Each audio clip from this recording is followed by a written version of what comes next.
Është rinënshkruar marrëveshja e bashkëpunimit për krijimin e sistemit të pagesave të shpejta në Ballkanin Perëndimor, tashmë duke përfshirë edhe Maqedoninë e Veriut. Zëvendës guvernatorja e parë e Bankës së Shqipërisë, Lulieta Mingjozi, ishte në Washington për të marrë pjesë në ceremoninë e rinënshkrimit. Me këtë hap, tashmë 5 banka qendrore, Bosnia dhe Hercegovina, Kosova, Maqedonia e Veriut, Mali dhe Shqipëria, janë pjesë e nismës që do të mundësoj kryerjen më lehtë dhe më shpejtë të pagesave nga qytetarët. Të pranishëm në ceremoni ishin edhe guvernatori e zëvendës guvernatorja e Bankës së Italisë, së bashku me drejtuesit e bankave qendrore të rajonit. Marrëveshja parashikon që Banka e Italisë të ofrojë një sistem pagesash të shpejta të bazuar në një kopje të shërbimit TIPS, platforma evropiane për shlyerjen e pagesave në kohë reale, e projektuar dhe administruar nga Banka e Italisë në emër të Eurosistemit. Kjo nismë, miratuar nga Këshilli Drejtues i Bankës Qendrore Evropiane, shënon një hap tjetër drejt modernizimit të infrastrukturës së pagesave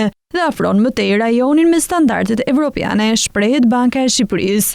Zbatimi i sistemit të pagesave të shpejta, Instant Payment, do të jetë funksional në Shqipëri duke nisur nga viti 2026. Në momentin që një individ dëshiron të blejë një produkt, biznesi do të ofrojë një kod QR që qytetari mund ta skanojë nëpërmjet telefonit të tij dhe të kryejë menjëherë pagesën, pa që nevoja që të nxjerrë kartën dhe pa përdorur një terminal POS.